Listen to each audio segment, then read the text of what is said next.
Hello, I am Endlessness and welcome back to Final Fantasy VII Ever Crisis, and in this video I'd like to give you a guide for Gallonbaloir Humus Crash 2.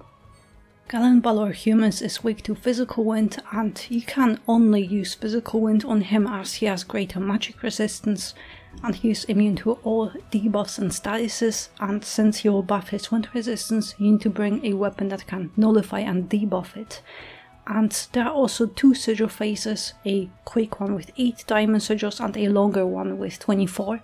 And during this longer one, Humus will regenerate its HP, so you don't want to sit in that phase for too long because you can't out DPS his heals. And also, late in the battle, when Humus is in red HP bar, he will charge another meteorite cluster and those meteorites will insta-kill you.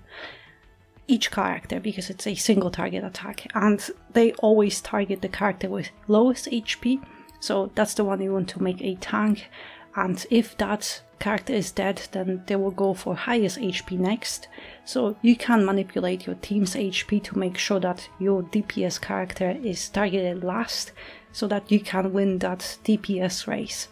So overall you need physical defense buff, high physical defense stat on all characters, and on your tank character you need earth resistance and high physical defense. Since you need physical wind, we do have some options. Tifa, Yuffie, Sephiroth or Zack, if you pulled on his banner, are all viable DPS here, especially Tifa and Yuffie with their exploit weakness weapons and ultimate banner weapons. But you need high DPS, high enough to be able to break that wind gauge in time, otherwise Humus will kill you. But what you need is a weapon that you can reliably decrease wind resistance, and here Nanaki with his silver color is still unmatched, so he is required for this battle, and whether you make him a tank or healer it's up to you.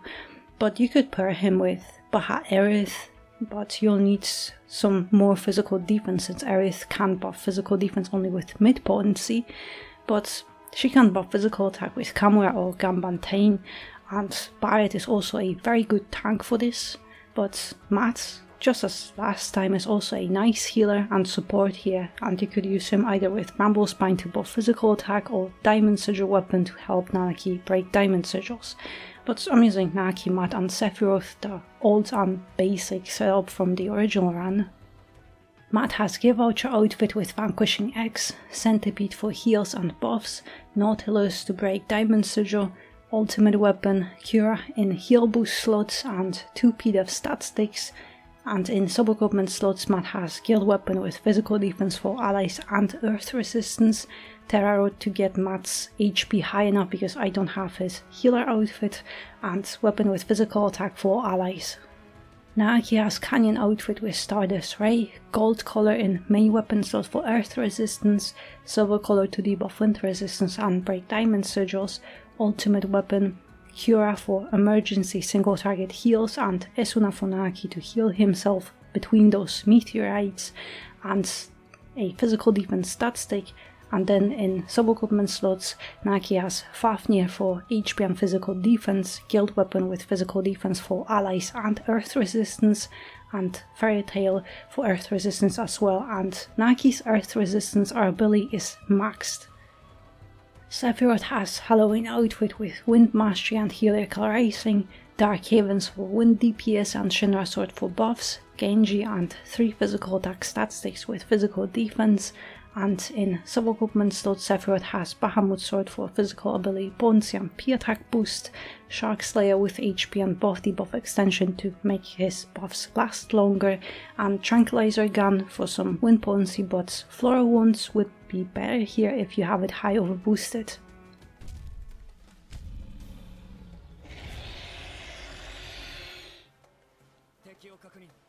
So at the beginning of the battle, Gallonbaloir will attack you here, but I don't recommend switching to defense, just out heal it. It's just one attack, because you want to reach that max stance as quickly as possible. So start applying buffs and debuffs. With Sephiroth I have Shinra Sword, and just start DPSing here, but on those meteorites, switch to defense always, because they will hurt you a lot otherwise. And I am going to use Genji here, just for those physical attack buffs, because after this attack there is a wind gauge coming, and here's the last meteorite, so same thing. And just quickly here to defense. But for this he really needs tank. But here, when you see that storm shield, just start debuffing that wind resistance buff. And I am not going to do anything with Sephiroth until I have that max wind resistance debuff. 2 attacks and that's fine. Because I don't have Baharod to give me extra AEB, so I have to make sure that I can kill that wind gauge in 2 ideally attacks, if not in 3, but then it will be quite close. But also here, for Greater Rush, make sure that you have physical defense buff. Oh, that was close. I almost had that attack. And just as usual here, just 1 attack and I'm just going to nullify that physical attack buff, because after every rush there will be a physical attack buff that you need to nullify.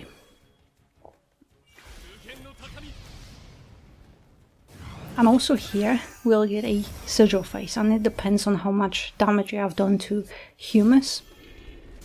If you have done enough, then you'll go straight to 24 sigil phase with Mend, so he'll start healing himself. If not, then you will get a quick each sigil phase. So it just depends. But on those sigil phases, I just recommend trying to break those sigils as quickly as you can. Yes, he does some breaks, it's fine. It's just the healing that's the issue. Because you don't want him to heal to full HP. And here, make sure that you have a high potency physical defense buff here. And always switch defense on those, because that Greater Rush is coming. So don't forget about that. And here, just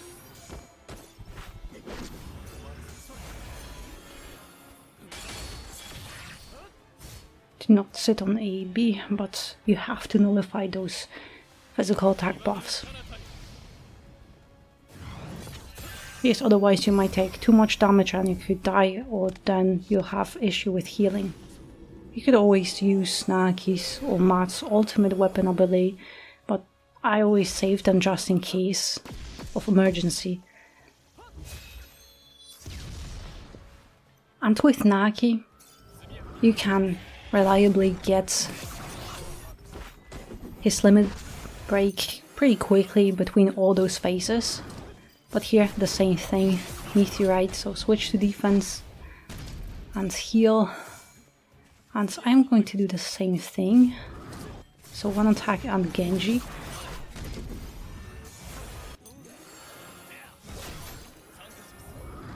And that should be fine, just last meteorite. And you can always precast Asuna. So before you even see that attack coming, you can just already use it. And now it's the same thing, wind gauge, so start debuffing it. Oh no, fine. I didn't notice my wind buff expired, so that's fine, I'll just deal with it. But that's why I actually like Genji. If you don't have Genji, I think then Matt's Bramble Spine would be better, but it just improves your DPS here. But it's fine, doesn't matter if you get hit by Rush here or before, because that stun always is coming here. Right, I'll just nullify that so I don't sit on full AEB or wasted.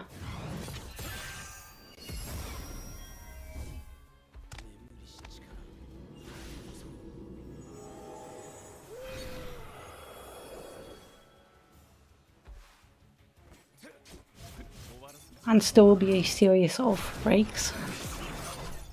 Or should be? Yeah. Alright. 1. And a sigil phase should be here. It's a quick one, so try to do it as quickly as you can with 2 diamonds breakers. It's much easier. But don't get hit by that. You have to break it.